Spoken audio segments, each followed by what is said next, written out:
WTMA Tiger Radio.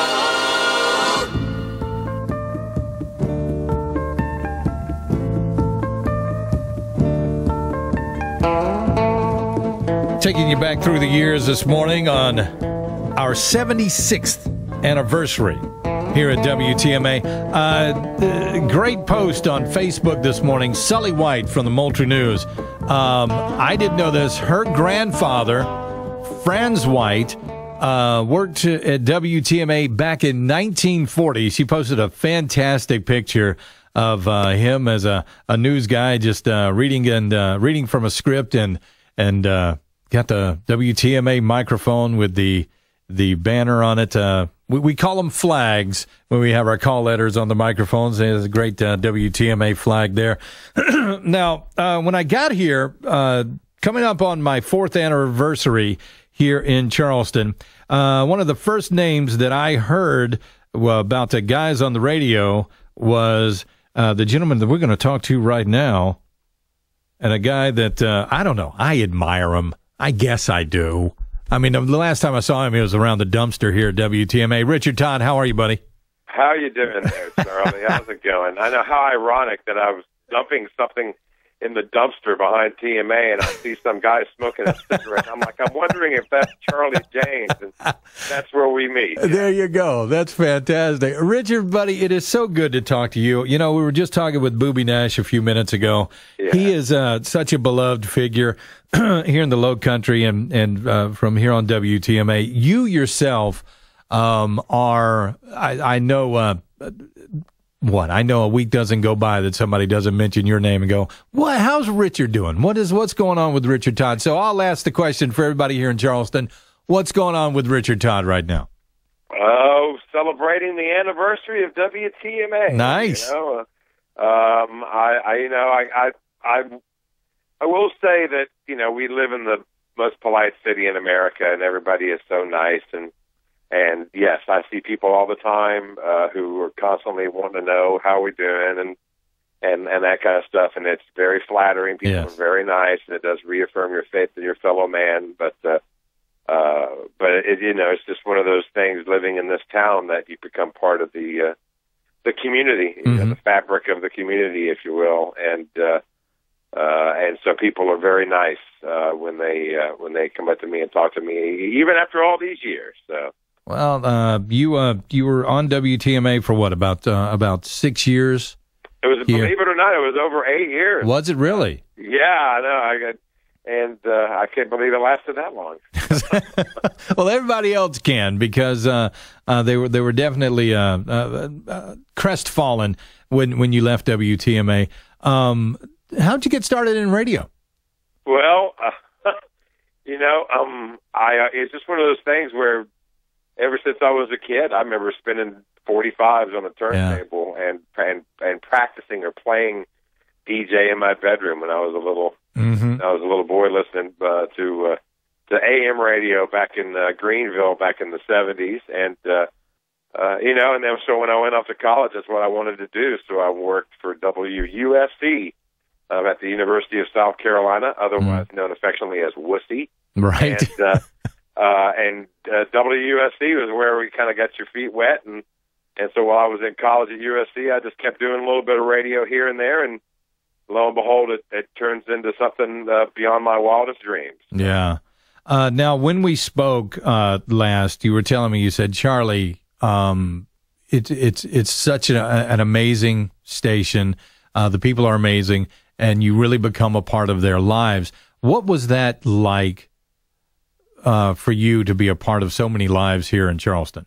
Well, you know, I always used to say I was just the latest inhabitant of that chair and that microphone, with many predecessors before me, like Booby Nash and Dan Moon and others, you know, who had occupied that chair for the station of record in the Low Country since 1939, and so I felt lucky and flattered and honored. And I used to say, if anybody, you know, everybody's so busy nowadays, and they've got so many things going on, that if they took a few minutes out of their day to spend time with me on the radio, on the internet, or at the time, you know, when we simulcast on television, right, that I was flattered with that. And it was even more fun when people joined the conversation, because you want to get everybody's opinions, and you want to have as many people as a part of the conversation as possible, and that's what made it the most fun. And so it just, what they say, like showing up is 90%. Right, yeah.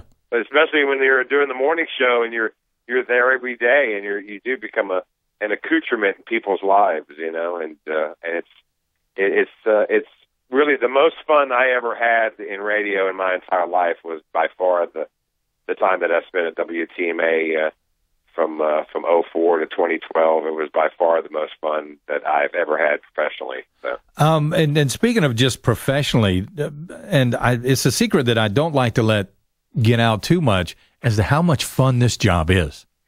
Yeah, you get paid to talk and have an opinion, and but also, Charlie, I mean, I think that it's one of the things that always used to drive me crazy, that people, you're just a loudmouth with a microphone. Right, anybody can do that. Right, sure, yeah. And, so it was always like, well, then come on in and do it. And most people, after about 20 minutes, would be like, I've got how many more hours to film today? Right. We're talking a whole week. What Letterman does? He would do 5 hours a week, and all these guys are doing this big 1 hour show at night, and you're on here doing 20 hours of broadcasting a week. That's a pretty hefty schedule. Well, not only that, but you're doing that basically without, think of people like Letterman or Stephen Colbert or whatever. They have giant writing staffs and producers and all kinds of people helping them put the show on. And when you're a one-man band in many ways, and you have to bring to the table, everything and be ready for anything. But I have to say that I'm thrilled. I'm not real. Well, I should say I think it's really funny that you have carried on the long-standing tradition of being gone when the biggest news stories hit. Yeah, right. Yeah. Yeah, I mean, I was in the hospital fighting cancer when 9/11 happened, and then I was on vacation down in Orlando when the Sofa Superstore fire happened, and you were on your honeymoon when the Walter Scott shooting happened. That's right. That's right. The tradition continues at WTMA that when the biggest stories break, it's the Fred Story Show. Right, there you go. Well, I was on my honeymoon, and somebody asked me where I was from. I said, Charleston. They said, oh, you guys are in the news. And I was like, what are you talking about? So I went to the little news kiosk they had there, and I'm like, oh, geez. Look at this, of all the times. Well, and I can remember, I can remember going back because I know the anniversary of the Sofa Superstore fires right around this time as well. And I can remember being in Orlando with my wife and son and other family members and stuff, and going to some of the parks and stuff. And I remember seeing the story on the news about the firefighters, and I had we had a real hour or two long discussion about should we leave and come back home, because that's your job to be there every morning, and especially when the biggest stories happen, people want to tune in and hear what's going on. And I remember distinctly that no matter how badly I wanted to be on the air, and I did, that I remember my wife and I sitting around thinking, you know what, if those firefighters were still alive, they would not want to be at work. They would want to be with their family. Yeah. And I remember saying, I'm going to stay here with my family, as hard as it was to do. And I look back on that now, and I thank God I made that decision, because I know that, especially considering that those kinds of memories and trips and vacations mean the world to us now. And so, it's just ironic that you happen to be on one of the biggest. Hey, look, your honeymoon. Congratulations! I mean, Thank you. A huge thing. And then what it is just a reminder of what's important in life, and work and job and a career and those things. They do matter, but nothing matters more than family. And I remember making that decision then, and I don't regret it at all right now. But I did have to laugh out loud a little bit when I turned on the radio and there was Fred's Story, and there was no Charlie. I'm like, well, the TMA tradition continues. That's nice. Richard, you that's what you told me that day we were out in the parking lot. By the way, we're talking with Richard Todd. You told me that you left for family. And by the way, how's your son doing? Well, it's amazing. He's if people saw him now, he's grown so much. It happened so fast. He just finished up the 6th grade, or as I like to say, halfway to college. Right. And he is an honor roll student. Oh, wow. And a really good trumpet player, and he's doing great. And that really is my main focus, is making sure that he continues, on the same path that he was on, and he is doing good. But he's grown up. He'll be a teenager before you know it, and that's a scary proposition. Yes. I was thinking this the other day, that right now at his stage in life, I'm only a couple of years away from having to think about a car and a driver's license. Oh, my gosh. Yeah. Yeah, that's tough.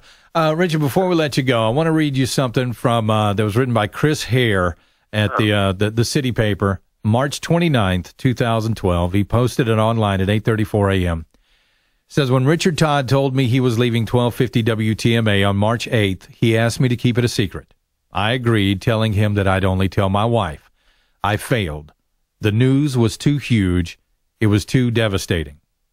The last paragraph. So here's to you, Richard. You're the best. We love you and hope that someday you will come back to the airwaves. You are a voice of reason and a champion of common sense. God bless you. That's from Chris Hare. I remember when Chris wrote that. Yeah. When I made the announcement on the air that I was leaving, basically the next day. Right. And that's very nice. He and so many other people have been very nice. And even though it's been 3.5 years since I've left the airwaves, and I can tell you honestly, I don't really have any itch to scratch right now when it comes to talk radio or anything. People are really nice, and it is appreciated, and it was never taken for granted. Mm-hmm. And it was something that was a wonderful period in my life for a lot of reasons. And it's good to know that WTMA is still there, and hopefully for any of the nimrods that are in corporate radio nowadays, it will always be there. Yeah. Because you need a station like this to have a place to gather to talk, because Charleston's such a unique community, and we need to hear everybody's voice. Absolutely. Well, that same Chris Hare, I was completely flattered during the Best of Charleston when I got a honorable mention saying that we are returning to the form of Richard Todd. And Well, you know what it is, but you know what, Charlie? I mean, it's just the common sense is so uncommon nowadays, and just speaking in practical, pragmatic, basic common sense terms makes you stand out from so many people. I just get so worried that right now the number of stupid people in this world are multiplying much faster than anything else, and maybe every little day you can make a little chink in people's thought process about what's going on in the world and what's going on in their life. But I hope in the end that everybody realizes that what matters most is really inside your home with your family. That's the truth. That's the truth. Well, sir, it is an honor to sit here and occupy the chair that you once sat in, and it's an honor to be on the same airways as you were. And I wish you all the best. Just keep up the good work there, buddy. You can, and I know John Quincy and Fred Story, troopers that have been through it all, and Quincy Q keeps bending my ear, keeps wanting to know when I want to come back and